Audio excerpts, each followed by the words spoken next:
Baiklah, berikutnya kita akan masuk kepada mengapa clustering itu penting ya. Tadi sebelumnya kita udah membahas berbagai macam pendekatan dari clustering ya. Ada 3 pendekatan, ada partisi, ada hierarki, dan juga ada density base. Nah, mengapa clustering itu penting? Jadi salah satunya itu yaitu biasanya digunakan untuk berbagai macam aplikasi ataupun implementasi. Nah, biasanya di dalam clustering ini salah satunya dipakai untuk pengenalan pola, menganalisis data spasial ya. Biasanya ini sering dipakai pada geografi ya. Kemudian pemrosesan gambar, kemudian pada economic science ya, baik market research ya. Ini juga banyak dipakai untuk aktuaria ataupun misalkan di dunia statistik ya dan matematik. Kemudian juga ada pengelompokan dari internet tentang berita, kemudian cluster web blog dan juga sebagainya. Dan salah satunya juga kalau untuk di bidang kimia yaitu pengelompokan untuk struktur kimia ya, apakah dia aktif ataupun nanti non aktif. Nah, kalau kita lihat beberapa aplikasi clustering itu kalau di bidang marketing salah satunya adalah gunanya untuk membantu pihak pemasaran dalam menentukan grup khusus dan membuat program khusus untuk mengelompokkan pelanggan. Misalnya apakah berdasar dari pola pembelian ataupun dari pola penjualan. Nah, sedangkan untuk land use ya biasanya ini dipakai untuk bidang geografi ya ataupun bidang pertanahan. Nah, ini bisa dipakai untuk mengidentifikasi area yang digunakan untuk hal yang sama. Apakah digunakan untuk area penggunaan lahan yang serupa, misalkan di dalam penyusunan kelompok rumah di kota menurut jenis rumah, nilai, dan juga lokasi geografis. Kemudian kalau di bidang asuransi, ini biasanya untuk mengidentifikasi grup yang memiliki tingkat klaim yang tinggi. Kalau misalkan di bidang tata kota, bisa kita lakukan identifikasi rumah-rumah berdasarkan tipe, harga, dan juga lokasi. Sedangkan untuk di bidang biologi, clustering dapat digunakan untuk mendapatkan taksonomi tumbuhan dan hewan, serta mengkategorikan gen dengan fungsi serupa dan mendapatkan wawasan tentang struktur yang melekat pada populasi.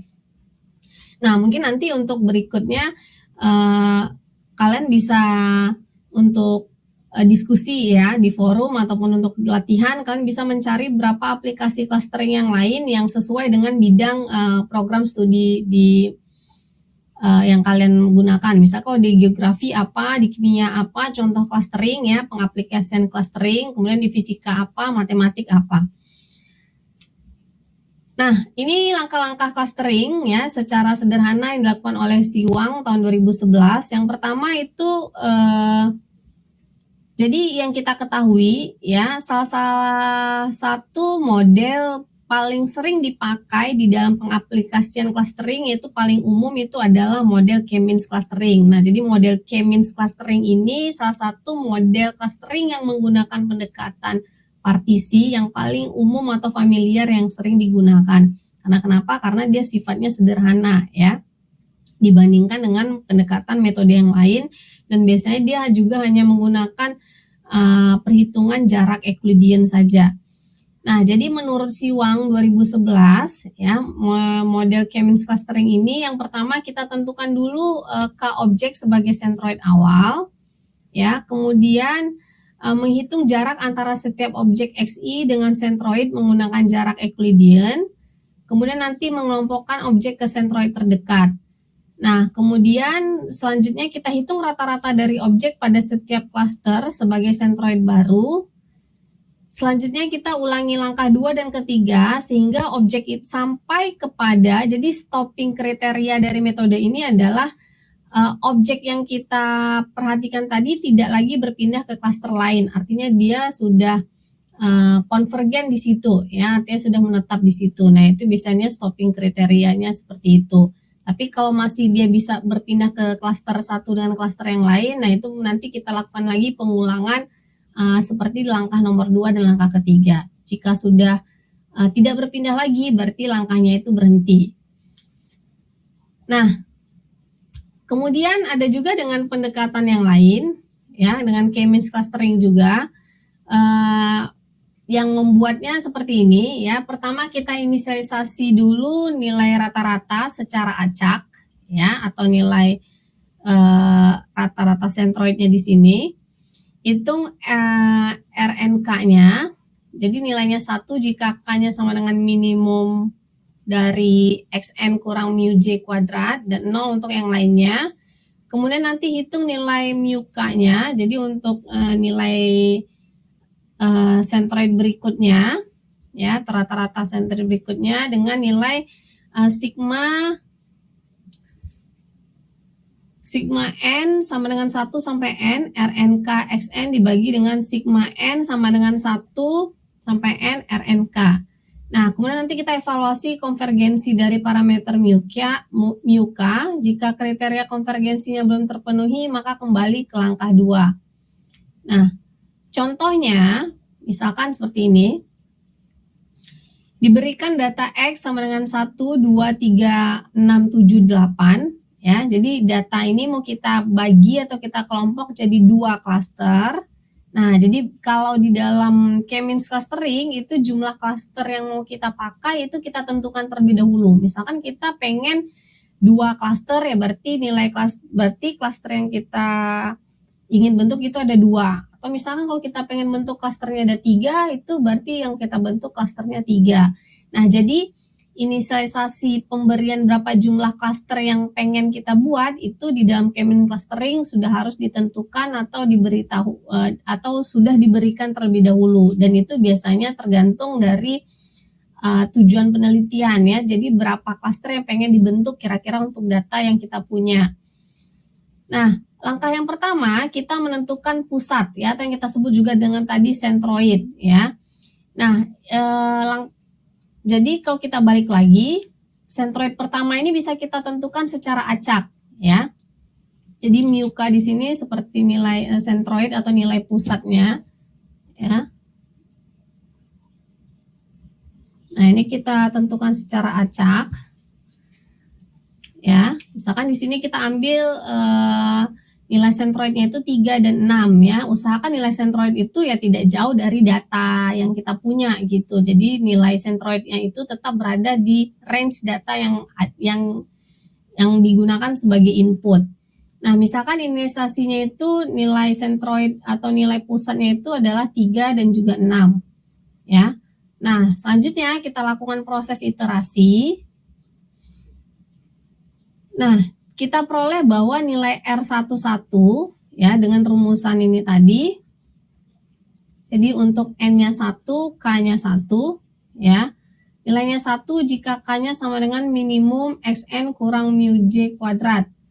Oke, karena nilai X-nya 1, di mu 1-nya 3, ya.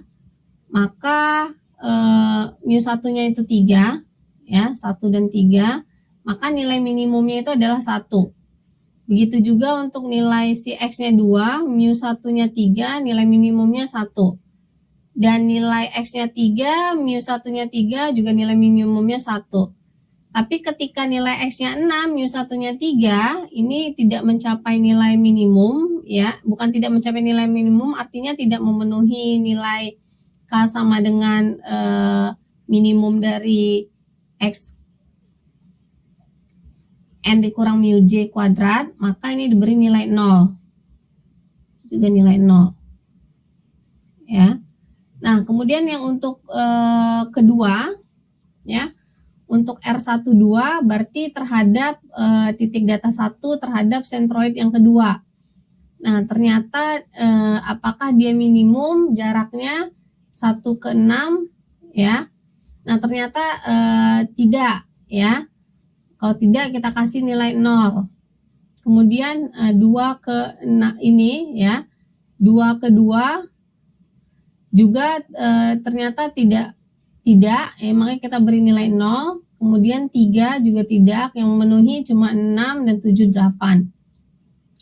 Nah, sehingga dapat kita buat di klaster 1 itu nilainya adalah dengan mu, ya. Mu-nya 1 sama dengan 3, klaster 2 itu mu 2-nya sama dengan 6. Jadi sini di titik 6. Itu yang dekatnya itu adalah 6, 7, 8. Di sini 1, 2, 3. Pusat klasternya di 3, ya. Nah, jadi titik-titik datanya yang dalam klaster. Kemudian kita lakukan lagi. Nah, kita cek lagi untuk titik pusatnya itu berdasarkan kita hitung titik pusatnya dengan rumusan ini, ya. Sehingga kita dapat mu1-nya itu sama dengan 2. Nah, dari mana datangnya 2? Ya, berarti di sini sigma dari RNK kali XN dibagi sigma RN. Nah, jadi sigma ini semua ya, 1 ditambah 1 tambah, maaf,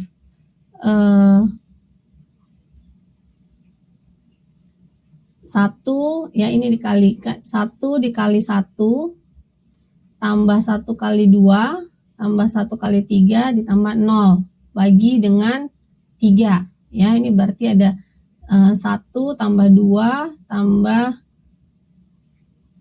3, 6 bagi 3 jadi dapat 2 ya, makanya kenapa mu 1-nya 2. Di sini kenapa mu 2-nya 7 ya, karena R12 kali X2 kali X1 tambah R22 kali X2 dan seterusnya. Jadi 0 ditambah 0 tambah 0 tambah 1 kali 6 tambah 1 kali 7 tambah 1 kali 8. Jadi 21 bagi 3 47 ya. Nah, sekarang nilai sentroid yang baru itu adalah titik 2 sama 7 di iterasi kedua. Jadi iterasi kedua titik 2 sama 7. Nah, titik 2 dan 7. Ya, ini mu1, ini mu2. Oke, sama dengan cara tadi kita periksa lagi. Ternyata di titik 27 ini ya, yang 2 itu adalah di titik X-nya 1, ini sentroidnya 2 dan 3. Sedangkan nilai yang di mu27 itu nilai titiknya itu ada si nilai 6 dan 8. Nah, karena nilai mu1 dan mu2-nya ini terus kita lanjutkan lagi menghitungkan nilai mu1 dan mu2 ya, ternyata ketika kita hitung lagi nilai mu1 dan mu2-nya itu sama nilai dengan mu1 dan mu2 di iterasi 1. Nah, karena mu1 dan mu2-nya konvergen, maka dikatakan dia stop ya, sudah selesai. Jadi sehingga kita dapatkan bahwa di klaster 1 itu nilainya adalah 1, 2, 3 titiknya, sedangkan klaster 2 itu nilainya adalah 6, 7, 8 dengan masing-masing nilai pusatnya itu di klaster 1 itu 2, di klaster 2 itu adalah si 7. Nah, itu untuk penetapan dari si K-means clustering. Nah, berikutnya kita akan masuk kepada contoh aplikasi dari